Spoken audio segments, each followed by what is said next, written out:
আসসালামু আলাইকুম এভরিওয়ান, কেমন আছেন সবাই? আশা করি ভালো আছেন। রাঙামাটি ট্যুরের দ্বিতীয় ব্লকে সবাইকে স্বাগতম। আমি শাকিল আছি আপনাদের সাথে।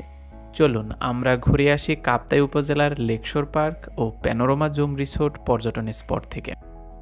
আসাম বস্তির ব্রিজ পার হয়ে আমরা সোজাসুজি চললাম কাপ্তাই উপজেলার উদ্দেশ্যে। বাইকে করে পাহাড়ি রাস্তা দিয়ে যাওয়ার পথে হাতের বাম পাশে রাঙামাটি বিজ্ঞান ও প্রযুক্তি বিশ্ববিদ্যালয়ের ক্যাম্পাস চোখে বাঁধল। পাহাড়ের সৌন্দর্যমণ্ডিত বিশ্ববিদ্যালয়টির চিরসবুজ ক্যাম্পাস, উঁচু নিচু আঁকাবাঁকা পাহাড়ি রাস্তা।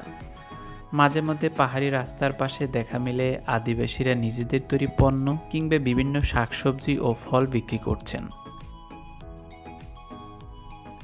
যাওয়ার পথে হাতের বামে আকাশের কালো মেঘ ও বিস্তীর্ণ জলরাশি নিয়ে স্থির হয়ে আছে কাপ্তাই লেক। চারপাশে সুউচ্চ পাহাড়ে ঘেরা। মাঝে মাঝে মনে হবে কাপ্তাই লেক পিছনে ফেলে রেখে চলে যাচ্ছি বহু দূরে, কিন্তু কাপ্তাই লেক ঘিরেই রাঙামাটির অনিন্দ্য সৌন্দর্যের মাত্রা বৃদ্ধি পেয়েছে। এক পাশে কাপ্তাই লেক, অন্য পাশে পাহাড়ের সারি।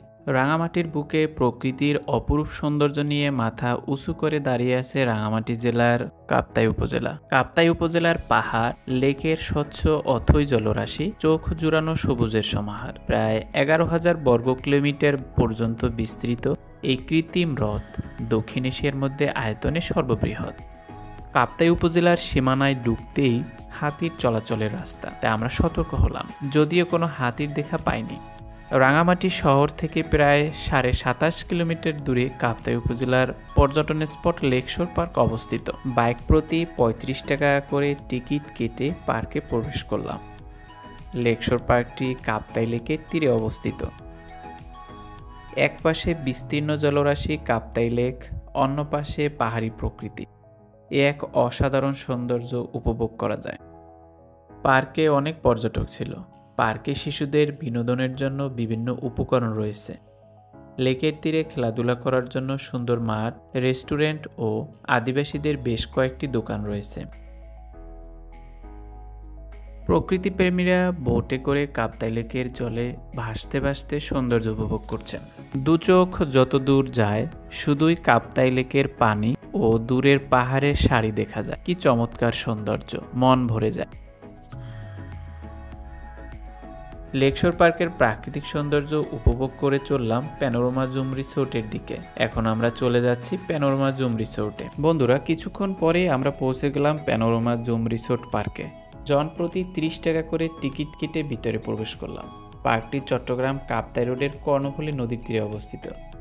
নদীর অপর প্রান্তে মাথা উঁচু করে দাঁড়িয়ে আছে সুউচ্চ পাহাড়। কি এক সৌন্দর্য, যা প্রকাশ করার মতো না। নিজের চোখে না দেখলে বিশ্বাস করা যায় না এত সুন্দর একটি জায়গা। বন্ধুরা, আপনারা এই অসাধারণ সৌন্দর্য উপভোগ করতে চাইলে চলে আসতে পারেন এই পার্কটিতে। পার্কের প্রবেশের পরে দেখা মিলবে খুব সুন্দর বসার জায়গা। নদীর তীরে বসে পাহাড়ের সৌন্দর্য ও কর্ণফুলী পানির সৌন্দর্য উপভোগ করা যায়। বন্ধুরা, পার্কের অপর প্রান্তে রয়েছে সুউচ্চ পাহাড়ি সৌন্দর্য। পার্কের দর্শনার্থীর জন্য রয়েছে লাভজন, যেখানে পর্যটকরা ছবি তুলতে পারেন।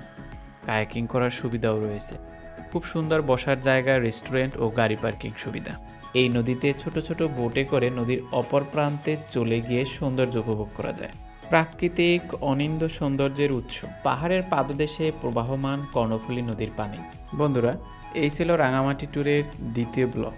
বন্ধুরা, ভিডিওটি আপনাদের কেমন লেগেছে কমেন্ট করে জানাবেন। ভালো লেগে থাকলে লাইক, কমেন্ট ও শেয়ার করবেন। পাশে থাকার জন্য ধন্যবাদ। ইনশাল্লাহ দেখা হবে রাঙামাটি ট্যুরের তৃতীয় ব্লগে। সে পর্যন্ত ভালো থাকবেন। আল্লাহ হাফেজ।